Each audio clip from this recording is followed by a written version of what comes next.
എല്ലാ പ്രിയപ്പെട്ടവർക്കും മുരളി നെല്ലനാട് നോവൽസിലേക്ക് ഹൃദ്യമായ സ്വാഗതം. മുരളി നെല്ലനാടിന്റെ തുളസി ദളം തുടരുന്നു. അവതരണം രാജീവ് വെഞ്ഞാറമൂട്. ദേവി ചേച്ചി, രാമൻകുട്ടി പരിഭ്രമത്തോടെ വിളിച്ചു. ദേവി അമ്മ ചലിച്ചില്ല. മോനെ, അമ്മ. രവി നടുങ്ങിപ്പോയി. മദ്യത്തിന്റെ ലഹരി ക്ഷണം കൊണ്ട് കെട്ടടങ്ങി. അയാൾ നിലത്തിരുന്ന് അമ്മയെ കുലുക്കി വിളിച്ചു. അമ്മേ, അമ്മേ, കുറച്ച് വെള്ളമെടുക്ക്, രാമൻകുട്ടി വിളിച്ചു പറഞ്ഞു. രവി കോലായിലിരുന്ന കിണ്ടി എടുത്തുകൊണ്ട് വന്നു. രാമൻകുട്ടി മുഖത്ത് വെള്ളം കുടഞ്ഞിട്ടും ദേവിയമ്മ കണ്ണു തുറന്നില്ല. കുത്തിയൊഴുകുന്ന വിയർപ്പ് കണ്ടപ്പോ രവി ഭയന്നു. കുട്ടിമാമ, അമ്മയെ എടുത്തോ, നമുക്ക് ആശുപത്രി കൊണ്ടുപോകാം. അയാൾ മുറ്റത്തേക്ക് കുതിച്ചു. കാർ തിരിച്ചപ്പോഴേക്കും രാമൻകുട്ടി ദേവിയമ്മയെ കോരി എടുത്തുകൊണ്ടുവന്ന് കാറിൽ കിടത്തി. നിലം തൊടാതെ രവി കാർ പായിച്ചു. 15 മിനിറ്റിനുള്ളിൽ കാർ പട്ടണത്തിലെ ആശുപത്രിയിലെത്തി. ദേവിയമ്മയെ IC യൂണിറ്റിലേക്ക് മാറ്റി. എന്താണ് സംഭവിച്ചതെന്ന് രവിക്ക് അറിയില്ലായിരുന്നു. തലച്ചോറിൽ ഒരു പുകമറ മാത്രം. സമാധാനം കിട്ടാതെ അയാൾ കോറിഡോറിനുള്ളിൽ ഉടറി നടന്നു. രാമൻകുട്ടിയുടെ കണ്ണുകൾ അണപൊട്ടി ഒഴുകുകയായിരുന്നു. അരമണിക്കൂർ കഴിഞ്ഞപ്പോൾ ഒരു നഴ്സ് വന്നു പറഞ്ഞു, ഡോക്ടർ വിളിക്കുന്നു. രവിയും രാമൻകുട്ടിയും ഡോക്ടറുടെ ക്യാബിനിലേക്ക് ഓടി. മുറിയിൽ കടന്നപ്പോൾ ഇരിക്കാൻ ആംഗ്യം കാട്ടി. മുൾമുനയിൽ എന്നോണം രണ്ടുപേരും ഇരുന്നു. ഒന്നും പറയാറായിട്ടില്ല, പരമാവധി ശ്രമിക്കുന്നുണ്ട്. മുമ്പ് അറ്റാക്ക് വന്നിട്ടുണ്ടോ? ഡോക്ടർ ചോദിച്ചു. ഇല്ല, രാമൻകുട്ടി പറഞ്ഞു. ഇപ്പൊ എന്താണ് സംഭവിച്ചത്? അത് അല്പം ക്ഷോഭിച്ച് സംസാരിച്ചു. അതുകൊണ്ടൊന്നും അറ്റാക്ക് വരണമെന്നില്ല. രോഗലക്ഷണം മുമ്പേ ഉണ്ടായിരുന്നു. ഇപ്പൊ മനസ്സിനെ സ്പർശിക്കുന്ന ഷോക്ക് കിട്ടിയിട്ടുണ്ട്. തുടർന്ന് ഡോക്ടർ രവിയുടെ നേരെ തിരിഞ്ഞു. നിങ്ങൾ പേഷ്യന്റിന്റെ ആരാ? മകനാണ്. രവിയുടെ ഒച്ച തന്നു. നന്നായി മദ്യപിച്ചിട്ടുണ്ടല്ലോ, സ്മെൽ സഹിക്കാനാവുന്നില്ല. വെറുപ്പോടെ ഡോക്ടർ മുഖം തിരിച്ചു. Sorry doctor. രവി മുഖം കുനിച്ചു. നിങ്ങൾ പുറത്തിരിക്കൂ, വിവരങ്ങൾ അപ്പപ്പോൾ അറിയിക്കാം. അവർ പുറത്തേക്ക് വന്നു. IC യൂണിറ്റിന് മുന്നിലെ കസേരയിൽ രവി തളർന്നിരുന്നു. അല്പസമയം കഴിഞ്ഞപ്പോൾ ഇടറിയ സ്വരത്തിൽ അവൻ പറഞ്ഞു, ഹരിയെ വിവരം അറിയിക്കണം. രാമൻകുട്ടി കാറ്റുപിടിച്ച മനസ്സുമായി റിസപ്ഷനിൽ ചെന്ന് പത്മാലയത്തിലേക്ക് ഫോൺ ചെയ്ത് വിവരം പറഞ്ഞു. 15 മിനിറ്റിനുള്ളിൽ കോറിഡോറിൽ കാൽപതനങ്ങൾ ഉയർന്നു. രാമൻകുട്ടി മുഖമുയർത്തുമ്പോൾ പത്മാലയത്തിലെ എല്ലാവരുമുണ്ട്. ഹരി ഓടി വന്ന് രാമൻകുട്ടിയെ കടന്നു പിടിച്ചു. കുട്ടിമാമ, എന്റെ അമ്മയ്ക്ക് എന്താ പറ്റിയേ? അയാൾ വിതുമ്പിപ്പോയി. മോനെ, പേടിക്കാൻ ഒന്നുമില്ലടാ. രാമൻകുട്ടി ഹരിയെ നെഞ്ചോട് ചേർത്ത് ആശ്വസിപ്പിച്ചു. ഹരി ഡോർ ഗ്ലാസിലൂടെ അകത്തേക്ക് നോക്കി. ഡോക്ടറും നഴ്സും മറഞ്ഞു നിൽക്കുന്നതിനാൽ അയാൾക്കൊന്നും കാണാൻ കഴിഞ്ഞില്ല. പ്രകമ്പനം കൊണ്ട മനസ്സുമായി ഹിമ വന്ന് അയാളുടെ കരത്തിൽ പിടിച്ചു. കസേരയിൽ കുനിഞ്ഞിരിക്കുന്ന രവിയെ ഹരി കണ്ടു. അവൻ ചിലതൊക്കെ ഊഹിച്ചിരുന്നു. ഹരിക്ക് രവിയോട് വെറുപ്പ് തോന്നി. ഒന്ന് പൊട്ടിത്തെറിക്കാൻ അയാൾ വെമ്പി. പ്രഭാകരൻ രാമൻകുട്ടിയുടെ അരികിൽ വന്നു. മുമ്പ് ചെറുതായിട്ടെങ്കിലും പെയിൻ വന്നിട്ടുണ്ടോ? ഇല്ല, ചെറിയൊരു പനി പോലും ദേവി ചേച്ചിക്ക് വന്നതായി ഓർക്കണില്ല. ആ, ഞാൻ ഡോക്ടറെ കണ്ടിട്ട് വരാം. പ്രഭാകരൻ തിടുക്കപ്പെട്ടു പോയി. ഹരി ഇരിപ്പുറയ്ക്കാതെ മുറിക്ക് മുന്നിലൂടെ നടന്നു. അയാൾ അനുഭവിക്കുന്ന ടെൻഷൻ ഹിമയ്ക്ക് നന്നായിട്ട് അറിയാമായിരുന്നു. കൂട്ടത്തിൽ സേതുലക്ഷ്മിയെ കാണാത്തതും അവളിൽ അമ്പരപ്പുണ്ടാക്കി. എന്താണ് സംഭവിച്ചതെന്ന് കുട്ടിമാമനോടോ രവിയേട്ടനോടോ ചോദിക്കാനുള്ള മനസാന്നിധ്യം അവൾക്കില്ലായിരുന്നു. ഡോക്ടറെ കാണാൻ പോയ ഡാഡി മടങ്ങി വരുന്നത് ഹിമ കണ്ടു. എല്ലാ മിഴികളും പ്രഭാകരനിലേക്ക് നീണ്ടു. ഭയക്കാനൊന്നുമില്ല, ക്രിട്ടിക്കൽ സ്റ്റേജ് തരണം ചെയ്തു. രാവിലെ റൂമിലേക്ക് മാറ്റും. 1-2 പേർക്ക് കയറി കാണാനുള്ള അനുവാദം ലഭിച്ചിട്ടുണ്ട്. പ്രഭാകരൻ പറഞ്ഞു തീരും മുമ്പേ ഹരി വാതിൽക്കലേക്ക് നീങ്ങി. രവി കൂടി ചെന്നോളൂ, പ്രഭാകരൻ നിർദ്ദേശിച്ചു. രവി കണ്ണും മുഖവും തുടച്ചിട്ട് ഹരിക്ക് പിന്നാലെ മുറിയിൽ കടന്നു. ദേവിയമ്മ ശാന്തയായി ഉറങ്ങിക്കിടക്കുകയായിരുന്നു. ഹരി അമ്മയുടെ മുഖത്തേക്ക് ഉറ്റുനോക്കി. അനുഭവിച്ച വേദനയുടെ കല്ലിപ്പ് അയാൾ ആ മുഖത്ത് കണ്ടു. അമ്മേ, രവി ശബ്ദിച്ചു. അയാൾ കരഞ്ഞു തുടങ്ങിയിരുന്നു. ഹരി പെട്ടെന്ന് രവിയെ പുറത്തു കൊണ്ടുവന്നു. രവിയേട്ടൻ മദ്യപിച്ചിട്ടുണ്ടെന്ന് അയാൾക്ക് മനസ്സിലായി. അന്ന് രാത്രി മുഴുവനും പ്രഭാകരനും പത്മജയും ആശുപത്രിയിൽ തങ്ങി. IC യൂണിറ്റിന് പുറത്തെ കസേരയിൽ നിന്ന് രവി എഴുന്നേറ്റതേയില്ല. ഹരിക്ക് അയാളോട് സഹതാപം തോന്നി തുടങ്ങി. രാവിലെ 8 മണി കഴിഞ്ഞപ്പോൾ ദേവിയമ്മയെ റൂമിലേക്ക് കൊണ്ടുവന്നു. അപ്പോഴും മയക്കം വിട്ടിരുന്നില്ല. എല്ലാവരും അവരുടെ കിടക്കക്കരികിൽ വന്നു നിന്നു. അമ്മേ, ഹരി വിളിച്ചു. ദേവിയമ്മയുടെ ഇമകൾ അനങ്ങി. പതിയെ അവർ കണ്ണു തുറന്നു. മുന്നിലെ മുഖങ്ങൾ അവർ ഒന്നൊന്നായി തിരിച്ചറിഞ്ഞു. നോട്ടം രാമൻകുട്ടിയിൽ തങ്ങി നിന്നു. കണ്ണുകൾ നിറഞ്ഞു തൂവി. രാമ. ദേവിയമ്മയുടെ ചുണ്ടുകൾ ചലിച്ചു. ദേവി ചേച്ചി. കരഞ്ഞുകൊണ്ട് രാമൻകുട്ടി അവരുടെ പാദങ്ങളിൽ പിടിച്ചു. എല്ലാവരുടെയും കണ്ണുകൾ നിറഞ്ഞു. ദേവിയമ്മയുടെ നോട്ടം രവിയിൽ പതിഞ്ഞു. കണ്ണുകൾ നിറയാൻ തുടങ്ങിയപ്പോൾ രവിയുടെ മനസ്സ് ചുട്ടുപൊള്ളി. അമ്മേ. അയാൾ അടുത്തു ചെന്നു. മോനെ, സേതുവിനെ എനിക്കൊന്ന് കാണണം. ദീനയായി അവർ മകനെ നോക്കി. തീപ്പൊള്ളലേറ്റ പോലെ രവി പിന്നോട്ട് മാറി. തെല്ലിട അവിടെ നിന്നിട്ട് അയാൾ മുറിവിട്ട് പുറത്തു വന്നു. അമ്മയിൽ നിന്ന് അങ്ങനെ ഒരു ആവശ്യം അയാൾ തീരെ പ്രതീക്ഷിച്ചിരുന്നില്ല. ഹരി അയാളുടെ അടുത്തേക്ക് വന്നു. രവിയേട്ടാ, സേതുലക്ഷ്മി എവിടെ? ഹരി ഒന്നും അറിയാത്ത മട്ടിൽ ചോദിച്ചു. ഹിമയും അങ്ങോട്ട് വന്നു. അവളും ചോദ്യഭാവത്തിൽ രവിയെ നോക്കി. അവൾ പിഷാരത്തുണ്ട്, രവി പതുക്കെ പറഞ്ഞു. രവിയേട്ടൻ കൂട്ടിക്കൊണ്ടുവാ, നമ്മളെല്ലാം ഇവിടില്ലേ? സേതുവിനെ കാണാതെ അമ്മ വിഷമിക്കുന്നുണ്ട്, ഹിമ പറഞ്ഞു. ആ, അയാൾ മൂളി. ഹരിയും ഹിമയും പോയതിന് പിന്നാലെ രാമൻകുട്ടി അങ്ങോട്ട് വന്നു. പറയാൻ കുട്ടിമാമന് യോഗ്യതയില്ലാന്നറിയാം. നീ അവളെ കൂട്ടിക്കൊണ്ടുവാ മോനെ. അവൾ ഒരു തെറ്റും ചെയ്തിട്ടില്ല. നിന്റെ അമ്മയെ ഓർത്തെങ്കിലും. രാമൻകുട്ടി യാചനയോടെ നിന്നു. അമ്മയ്ക്ക് ഈ അവസ്ഥ വന്നതിൽ എനിക്ക് വേദനയുണ്ട്. പക്ഷേ പിഷാരടിയോട് ഞാൻ ക്ഷമിക്കില്ല. ഇനി ഞാൻ ആ പടി കയറില്ല, രവി ദൃഢമായി പറഞ്ഞു. അമ്മയോട് നീ എന്തു പറയും മോനെ? മരണത്തിൽ നിന്ന് കഷ്ടിച്ചാ രക്ഷപ്പെട്ടു വന്നത്, രാമൻകുട്ടിയുടെ തൊണ്ടയിലറി. മോനെ, ശാഠ്യം പിടിക്കരുത്. നിനക്കവിടെ പോവാൻ വയ്യാച്ച ഞാൻ അവളെ കൂട്ടിക്കൊണ്ടുവരാം. രാമൻകുട്ടി അപേക്ഷയോടെ രവിയെ നോക്കി. അയാൾ മിണ്ടാതെ നിന്നു. രാമൻകുട്ടി വേഗം താഴേക്ക് വന്നു. രവി എതിർക്കാൻ പോയില്ല. വൈകാതെ തന്നെ സേതുലക്ഷ്മിയെയും കൂട്ടി രാമൻകുട്ടി തിരിച്ചെത്തി. അവളോട് ദേവിയമ്മയുടെ അസുഖത്തെക്കുറിച്ച് ആശുപത്രിയിൽ എത്തും മുമ്പ് തന്നെ സൂചിപ്പിച്ചിരുന്നു. വിവരമറിഞ്ഞപ്പോഴേ സേതുലക്ഷ്മി വിതുമ്പാൻ തുടങ്ങിയിരുന്നു. മുറിക്ക് പുറത്ത് ആരും ഉണ്ടായിരുന്നില്ല. അകത്ത് കടന്നപ്പോ അമ്മയ്ക്കരികിൽ കസേരയിൽ ഹരിസാർ ഇരിക്കുന്നു. സേതുലക്ഷ്മി ഓടി അമ്മയുടെ അരികിലേക്ക് ചെന്നു. ഒരു ഗദ്ഗതം അവളിൽ നിന്ന് പുറത്തു ചാടി. അമ്മേ. അവൾ ദേവിയമ്മയുടെ ശിരസിൽ കൈവച്ചു. പതിയെ ദേവിയമ്മ കണ്ണു തുറന്നു. സേതുലക്ഷ്മിയെ കണ്ടപ്പോ കരുവാളിച്ച ആ മുഖത്ത് പ്രകാശമുണ്ടായി. എന്റെ മോള് വന്നോ? അവർ ആനന്ദത്തോടെ ഉച്ചരിച്ചു. അവളുടെ കരം പിടിച്ച് തന്റെ മുഖത്തോട് ചേർത്ത് വെച്ചു. നിന്നെ വിടില്ല ഞാനിനി, സേതുലക്ഷ്മി വിതുമ്പിക്കരഞ്ഞു. അമ്മയുടെ മുഖത്ത് പ്രതിഫലിക്കുന്ന വാത്സല്യാതിരേകം ഹരി കണ്ടു. അയാൾ പുറത്തേക്ക് നടന്നു. അവിടെ എല്ലാം കണ്ട് നിറകണ്ണുകളോടെ രാമൻകുട്ടി നിൽപ്പുണ്ടായിരുന്നു. രവിയും ഹിമയും എവിടെ? രാമൻകുട്ടി ചോദിച്ചു. രണ്ടുപേരും പോയി. ഞാൻ തന്നെയാണ് നിർബന്ധിച്ചു പറഞ്ഞു വിട്ടത്, ഹരി പറഞ്ഞു. എന്റെ കൈപ്പിഴ കൊണ്ടാ മോനെ ഇതൊക്കെ ഉണ്ടായത്. ജുവലറിയിലെ നറുക്കെടുപ്പിന് ഞാൻ ഫോൺ നമ്പർ കൊടുത്തു. നറുക്കെടുപ്പിൽ എന്റെ നമ്പർ വീണു. ആ വിവരം അറിയിക്കാനായി വിളിച്ചപ്പോ അവർക്ക് കിട്ടിയത് രവിയായിരുന്നു. എല്ലാം അവൻ അറിഞ്ഞു. അതിന്റെ പൊട്ടിത്തെറിയാ അവിടെ നടന്നത്, ഉത്കടമായ പശ്ചാത്താപത്തോടെ രാമൻകുട്ടി പറഞ്ഞു. എല്ലാം കേട്ട ഹരി കുറച്ചുനേരം മൗനം അവലംബിച്ചു നിന്നു. ഇനി വളരെ ശ്രദ്ധിക്കണമെന്ന് ഡോക്ടർ പറഞ്ഞു കഴിഞ്ഞു. രവിയേട്ടന്റെ പോക്ക് ഈ വിധമായാൽ അമ്മയ്ക്ക് എങ്ങനെ സമാധാനം കിട്ടും? ഹിമ എന്തെങ്കിലും അറിഞ്ഞോ? രാമൻകുട്ടി ചോദിച്ചു. ഇല്ല. അവൾ പലതവണ ചോദിച്ചു, അമ്മയ്ക്കിങ്ങനെ പെട്ടെന്നുണ്ടാവാൻ കാരണം എന്താണെന്ന്. നീ കൂടി അറിയരുതെന്ന് രവിക്ക് നിർബന്ധമുണ്ട്. ഹരി മിണ്ടാതെ നിന്നു. സേതുലക്ഷ്മി വന്നതോടെ ദേവിയമ്മ ലഘുവായി ഭക്ഷണം കഴിക്കാൻ തയ്യാറായി. വൈകിട്ട് രവി മുറിയിൽ വരുമ്പോൾ സേതുലക്ഷ്മി അമ്മയ്ക്കരികിലുണ്ട്. അയാൾ അങ്ങനെ ഒരാളെ കണ്ടതായി പോലും ഭാവിച്ചില്ല. രവി വന്നു പോയ ശേഷമാണ് പിഷാരടി വന്നത്. രവിയേട്ടൻ വീണ്ടും വരുന്നതിന് മുമ്പേ അച്ഛൻ പോയെങ്കിലെന്ന് സേതുലക്ഷ്മി പ്രാർത്ഥിച്ചു. ദിവസങ്ങൾ കടന്നുപോയി. ദേവിയമ്മ ഏറെക്കുറെ പഴയ നിലയിലേക്ക് മടങ്ങി വന്നു. ഒരു ദിവസം പോലും വീട്ടിൽ പോകാതെ സേതുലക്ഷ്മി അമ്മയ്ക്കൊപ്പം ഉണ്ടായിരുന്നു. ഡിസ്ചാർജ് ചെയ്ത ദിവസം രവിയും രാമൻകുട്ടിയും ഡോക്ടറെ കാണാൻ ചെന്നു. കടുത്തൊരു അറ്റാക്കിൽ നിന്നാണ് അവർ രക്ഷപ്പെട്ടത്.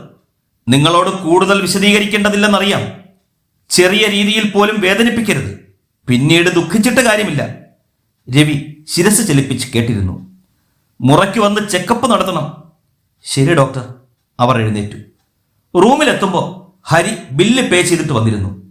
റൂം വെക്കേറ്റ് ചെയ്തിട്ട് അവർ ലിഫ്റ്റിലൂടെ താഴേക്ക് വന്നു. സേതുലക്ഷ്മി അമ്മയ്ക്കൊപ്പം നിഴലുപോലെ നടക്കുന്നത് കണ്ടപ്പോൾ രവിയുടെ മനസ്സ് അമർഷം കൊണ്ട് തിളയ്ക്കാൻ തുടങ്ങിയിരുന്നു. രവി തിടുക്കത്തിൽ കുട്ടിമാമന്റെ അടുത്ത് ചെന്നു. അവളെ പിഷാരത്ത് കൊണ്ട് വിട്ടിട്ട് കുട്ടിമാമൻ വന്നാ മതി, ശബ്ദം താഴ്ത്തി അയാൾ പറഞ്ഞു. രാമൻകുട്ടി സ്തംഭിച്ചു നിന്നു. ആ സമയം പിഷാരടി ഓടിക്കിതച്ചു വന്നു. രവിയുടെ മുഖം വലിഞ്ഞു മുറുകാൻ തുടങ്ങി. വെറുപ്പോടെ അയാൾ മുഖം തിരിച്ചു. ഡിസ്ചാർജായി ഞങ്ങൾ പോകുക, ക്ഷീണിതയായി ദേവിയമ്മ ചിരിച്ചു. ഈശ്വരൻ കാക്കും, പിഷാരടി പറഞ്ഞു. പിഷാരടി വരുന്നോ നന്ദിയത്തേക്ക്? ദേവിയമ്മ ചോദിച്ചു. ഇല്ല. രാമൻകുട്ടി വേഗത്തിൽ പോയി കാർ കൊണ്ടുവന്നു. ബാക്ക് ഡോർ തുറന്ന് ദേവിയമ്മയെ രവി പിടിച്ചു കയറ്റി. മുൻ സീറ്റിൽ ഹരിയും കയറിയിരുന്നു. സേതുലക്ഷ്മി അമ്മയ്ക്കൊപ്പം കയറാൻ തുനിഞ്ഞപ്പോ രവി പെട്ടെന്ന് ബാക്ക് സീറ്റിൽ കടന്ന് ഡോർ പിടിച്ചടച്ചു. പിഷാരടിയും സേതുലക്ഷ്മിയും പുറത്തു നിന്നു. മോളെ, ദേവിയമ്മ ഇടർച്ചയോടെ വിളിച്ചു. കുട്ടിമാമ വണ്ടിയെടുക്ക്, രവി ആജ്ഞാപിച്ചു. തെരുവിൽ ഉപേക്ഷിക്കപ്പെട്ട അനാഥ കുഞ്ഞിനെ പോലെ സേതുലക്ഷ്മി ദീനതയോടെ എല്ലാവരെയും മാറി മാറി നോക്കി. പിന്നെ ദേവിയമ്മയുടെ മുഖത്ത് മിഴിനട്ട് ദയ കാത്തുനിന്നു അവൾ. താൻ അവിടെ വന്നത് വലിയൊരു മണ്ടത്തരമായി പിഷാരടിക്ക് തോന്നി. തന്നെ കണ്ടിട്ടാണ് രവി അവളെ കാറിൽ കയറ്റാത്തതെന്ന് പിഷാരടി ഊഹിച്ചു. കുട്ടിമാമ കാറെടുക്ക്, രവി തിടുക്കം വെച്ചു. രവി, ദേവിയമ്മ സങ്കടത്തോടെ വിളിച്ചു. അവളെ ഒപ്പം കൂട്ടുന്നില്ല അച്ഛ, ഞാൻ വരണില്ല. രാമ, ഈ ഡോർ ഒന്ന് തുറക്ക്, ദേവിയമ്മ ശാഠ്യത്തോടെ പറഞ്ഞു. ആ സമയം മറ്റൊരു കാർ ഹോസ്പിറ്റലിന്റെ പോർച്ചിലേക്ക് വന്നു. നീണ്ട ഹോൺ മുഴങ്ങി. രാമ, പറഞ്ഞത് കേട്ടില്ലേ? എന്നെ ഒന്ന് ഇറക്കി വിടുന്നുണ്ടോ? ദേവിയമ്മ ദേഷ്യപ്പെട്ടു. രവി നിവൃത്തിയില്ലാതെ ഡോർ തുറന്നിറങ്ങി. അയാൾ മുന്നിലേക്ക് വന്നപ്പോൾ ഹരി ഒതുങ്ങിക്കൊടുത്തു. മോളെ ഇങ്ങോട്ട് കയറിക്കോ, ദേവിയമ്മ സ്നേഹപൂർവ്വം പറഞ്ഞു. അവൾ രവിയെ നോക്കി. അയാൾ മുഖം തിരിച്ചില്ല. സേതുലക്ഷ്മി കാറിലേക്ക് കയറ്, ഹരി കടുത്ത സ്വരത്തിൽ പറഞ്ഞു. അവൾ ദേവിയമ്മയുടെ അരികിൽ കടന്നിരുന്നു. ഡോർ പിടിച്ചടച്ചപ്പോൾ രാമൻകുട്ടി വണ്ടി മുന്നോട്ടെടുത്തു.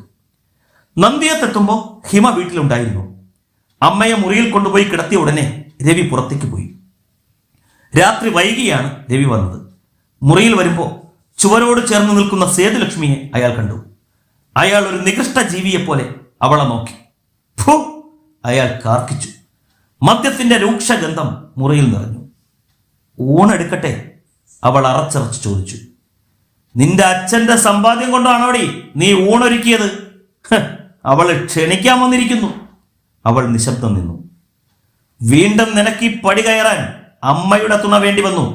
നീയും ആ നാണം കെട്ട കിഴവനും ജയിച്ചു എന്ന് കരുതണ്ട.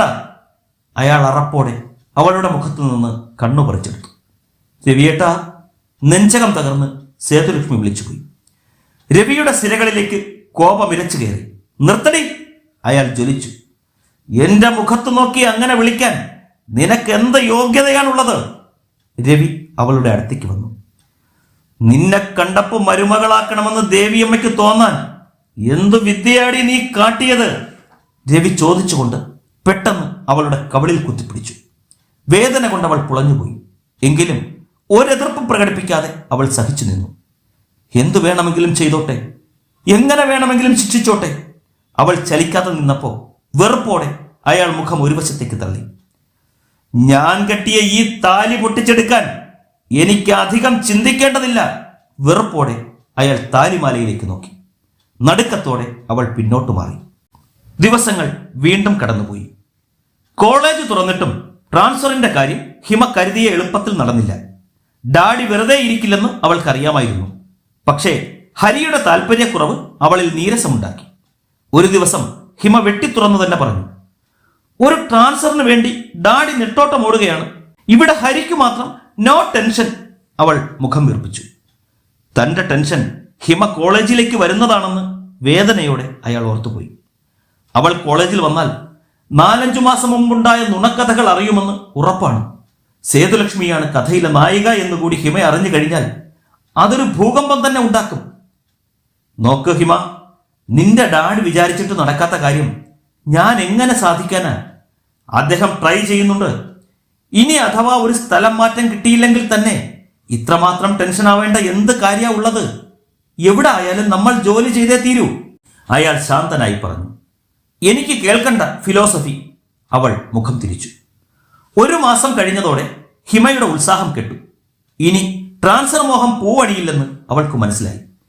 നന്ദിയത്തെ ഗൃഹാന്തരീക്ഷം ഏറെക്കുറെ പഴയ മട്ടിലായപ്പോൾ ദേവിയമ്മ ആശ്വസിച്ചു. ഗൃഹഭരണം അവർ പൂർണ്ണമായും സേതുലക്ഷ്മിയെ ഏൽപ്പിച്ചു. അവളുടെ പെരുമാറ്റത്തിൽ നിന്നും രവിക്ക് ചില മാറ്റങ്ങൾ വന്നു തുടങ്ങിയെന്ന് ദേവിയമ്മ ഊഹിച്ചു. ഇപ്പോൾ ഉത്സാഹവും ചിരിയുമുണ്ട്. ദേവിയമ്മയുടെ കണക്കുകൂട്ടൽ ശരിയായിരുന്നു. രവി കിടക്കയിൽ ഒരു പങ്ക് സേതുവിന് കൊടുത്തിരുന്നു. അയാൾ ഏറെക്കുറെ സംതൃപ്തനായിരുന്നു. കയറ്റിവിട്ട ചരക്കുകൾക്കുള്ള ഡ്രാഫ്റ്റുകൾ എത്തി തുടങ്ങി. പുതിയ ഓർഡറുകളും കിട്ടിക്കൊണ്ടിരുന്നു. പക്ഷേ മദ്യപാനം പൂർണ്ണമായി ഉപേക്ഷിക്കാൻ മാത്രം രവിക്ക് കഴിഞ്ഞില്ല. വിവാഹം കഴിഞ്ഞ് 5 മാസമാകാൻ പോകുന്നു. ഇതുവരെയും ഒരു കുഞ്ഞിനു വേണ്ടിയുള്ള ആഗ്രഹം നിറവേറിയിട്ടില്ല. ഓരോ തവണയും രവിയുടെയും സേതുവിന്റെയും പ്രതീക്ഷകൾ നശിക്കുകയായിരുന്നു. ആലോചിച്ചു നോക്കിയാൽ ഇത് വലിയൊരു കാലയളവല്ലെന്ന് പറയാം.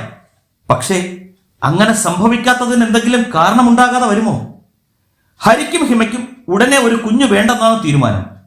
അമ്മ പ്രതീക്ഷയർപ്പിച്ചിരിക്കുന്നത് തങ്ങളിലാണ്. രണ്ടാൾക്കും ഒരു തകരാറുമില്ലെങ്കിൽ പിന്നെന്തേ സേതുലക്ഷ്മി ഗർഭിണിയായില്ല? ഒരു കുഞ്ഞിനു വേണ്ടിയുള്ള ആഗ്രഹം വെച്ച് തന്നെയാണ് ഇതുവരെ സേതുലക്ഷ്മിക്കൊപ്പം കഴിഞ്ഞത്. എന്നിട്ടും ഒരു ഡോക്ടറെ കണ്ടാലോ? കാണുന്നത് കൊണ്ടൊരു കുഴപ്പവുമില്ല. എന്നാൽ അത് രഹസ്യമായിട്ടാകുന്നതാണ് ബുദ്ധി. രവി തീരുമാനമുറപ്പിച്ചു. പിറ്റേന്ന് രാവിലെ കമ്പനിയിലേക്ക് പോകാതെ നഗരത്തിലെ പ്രമുഖമായ ഒരു ഇൻഫെർട്ടിലിറ്റി ക്ലിനിക്കിലേക്കാണ് രവി പോയത്. OP ടിക്കറ്റ് എടുക്കുമ്പോൾ പരിചയമുള്ള ആരെയും കാണരുതേ എന്ന് മനസ്സുകൊണ്ട് പ്രാർത്ഥിച്ചു. അരമണിക്കൂർ നേരത്തെ കാത്തിരിപ്പിന് ശേഷം ഡോക്ടർ വിഷ്ണു നമ്പൂതിരിയുടെ മുന്നിലേക്ക് അയാൾ ചെന്നു. വെളുത്തു കൊലുന്നനെയുള്ള രൂപമായിരുന്നു വിഷ്ണു നമ്പൂതിരിയുടേത്. കഷണ്ടി കയറിയ ശിരസ്. മുഖത്തെ ചിരി കണ്ടപ്പോ രവിക്ക് പ്രശ്നം അവതരിപ്പിക്കാനുള്ള മനസാന്നിധ്യമുണ്ടായി. രവി സ്വയം പരിചയപ്പെടുത്തിയിട്ട് തന്റെ ചെറിയ പ്രശ്നം അത്യന്തം ഗൗരവത്തോടെ അവതരിപ്പിച്ചു. ഡോക്ടർ സശ്രദ്ധം മുഴുവനും കേട്ടു. പിന്നെ ചിരിച്ചു, സാന്ത്വനിപ്പിക്കും മട്ടിൽ. ഉത്കണ്ഠയ്ക്ക് പ്രസക്തിയില്ല രവി. മരുഭൂമിയിൽ നിന്ന് നിങ്ങൾ സ്വദേശത്തേക്ക് വന്നിരിക്കുകയാണ്. ഭയപ്പെടാൻ ഒന്നുമില്ല. കുറെ കാലം നിങ്ങൾ ഇവിടത്തെ ക്ലൈമറ്റുമായി ഇഴുകിച്ചേരുമ്പോൾ ആഗ്രഹം സഫലമാകും. ഉറച്ച സ്വരത്തിൽ ഡോക്ടർ പറഞ്ഞു. കുഴപ്പം തന്റെ ഭാഗത്താണെന്ന് ഡോക്ടർ അനുമാനിക്കുന്നതോർത്തപ്പോ രവിക്ക് ആശങ്ക തോന്നി. അയാൾ ഡോക്ടറെ തന്നെ ഉറ്റുനോക്കിയിരുന്നു. രവിയുടെ ഉത്കണ്ഠ ഇതുവരെയും മാറിയിട്ടില്ലെന്ന് തോന്നുന്നു. എന്തായാലും നമുക്കൊരു ടെസ്റ്റ് നടത്താം. രവി അനുകൂലിച്ച് ശിരസനക്കി. ഉച്ചവരെ രവി സമാധാനം നശിച്ച് ഹോസ്പിറ്റലിൽ കഴിഞ്ഞു. ഒടുവിൽ ടെസ്റ്റിന്റെ റിസൾട്ട് ലഭിച്ചു. ഡോക്ടറുടെ നിഗമനം ശരിവെക്കുന്നതായിരുന്നു. കൗണ്ട് വളരെ താഴെ. രവി തകർന്നുപോയി. കണ്ണുകളിൽ അന്ധകാരം പടർന്നു. അയാളുടെ അവസ്ഥ കണ്ടപ്പോൾ ഡോക്ടർ സാന്ത്വനിപ്പിച്ചു. നിങ്ങൾ ഇത്രയ്ക്ക് ടെൻഷൻ ആവേണ്ട കാര്യമില്ല. ഞാൻ വെറുതെ സമാശ്വസിപ്പിക്കാൻ പറയുന്നതല്ല. ചില മെഡിസിൻസ് കുറിച്ചു തരാം. ഭക്ഷണത്തിനും ക്രമം വരുത്തണം. എല്ലാം ശരിയാകും. രവി അതൊന്നും ശരിക്ക് കേട്ടില്ല. നിരാശനായാണ് മടങ്ങിയത്. രവിക്ക് ഓഫീസിൽ പോകാൻ തോന്നിയില്ല. അയാൾ വീട്ടിലേക്ക് തന്നെ മടങ്ങി. രവി ഉച്ചയ്ക്ക് കയറി ചെന്നപ്പോൾ ദേവിയമ്മയ്ക്ക് തെല്ലമ്പരപ്പ് തോന്നി. അയാളുടെ മനസ്സിൽ എന്തോ ഭാരമുണ്ടെന്ന് മുഖം കണ്ടപ്പോൾ അവർക്ക് മനസ്സിലായി. എന്താ മോനെ, നല്ല സുഖമല്ലേ? ഓ, ഒരു തലവേദന. ഞാൻ ഇങ്ങി പോന്നു. സേതുലക്ഷ്മി പിന്നാമ്പുറത്ത് വന്നു നിൽക്കുന്നത് അയാൾ കണ്ടു. അവളെ കണ്ടപ്പോൾ അയാൾക്ക് കുറ്റബോധമാണ് ഉണ്ടായത്. ഇപ്പൊ തന്നെക്കാൾ എത്രയോ ഉയരത്തിലാണ് അവൾ. രവി മുറിയിലേക്ക് കയറിപ്പോയി. സേതുലക്ഷ്മിക്ക് സങ്കടം വന്നു. രവിയേട്ടനെ ശുശ്രൂഷിക്കാൻ ഇന്ന് തനിക്ക് കഴിയില്ലല്ലോ. പുറത്താകുമ്പോൾ അവൾ മറ്റൊരു മുറിയിലാണ് കിടക്കുന്നത്. ഹിമ അതിനൊന്നും തയ്യാറാവില്ലെന്ന് അവൾക്കറിയാം. ശീലിച്ചതൊന്നും മാറ്റാൻ ഹിമയ്ക്ക് സമ്മതമല്ല. വൈകിട്ട് ആദ്യം വന്നത് ഹരിയായിരുന്നു. അമ്മ ചായയുമായി ചെന്നു. അത് വാങ്ങി അയാൾ രവിയുടെ മുറിയിലേക്ക് പോയി. ഹരിയെ കണ്ടപ്പോൾ രവി എഴുന്നേറ്റിരുന്നു. രവിയേട്ടന് സുഖമില്ലെന്ന് അമ്മ പറഞ്ഞു. അയാൾ അടുത്തിരുന്നു. ആ, ഒരു തലകുത്ത് വന്നു. ഇപ്പൊ കുറവുണ്ട്. അതോ കമ്പനിയിൽ എന്തെങ്കിലും പ്രോബ്ലം? ഹരിയുടെ സംശയം കേട്ടപ്പോൾ രവി ചിരിച്ചു. ഏയ്, അങ്ങനൊന്നുമില്ല. ഹരിക്ക് സമാധാനമായി. മുറ്റത്ത് കാറിന്റെ നേർത്ത ഇരമ്പൽ കേട്ടു. ഹിമ വന്നിട്ടുണ്ടെന്ന് ഹരിക്ക് തോന്നി. ആ, രവിയേട്ടൻ കിടന്നോളൂ. ഹരി ഒഴിഞ്ഞ കപ്പുമായി എഴുന്നേറ്റ് ഹാളിലേക്ക് വന്നു. ഹിമ കോളേജിൽ നിന്ന് വന്നത് ഒരു സന്തോഷ വാർത്തയുമായാണ്. ഹരി, ഒരു ഹാപ്പി ന്യൂസ് ഉണ്ട്. അത് കേട്ടാൽ ഭവാൻ കണ്ണുമിഴിച്ചു പോവും. എന്താണിത്ര സന്തോഷ വാർത്ത? കേൾക്കട്ടെ, ഹരി ചോദിച്ചു. എന്നാൽ കേട്ടോ, ഹിമ വരുന്നു ഹരിക്കുട്ടന്റെ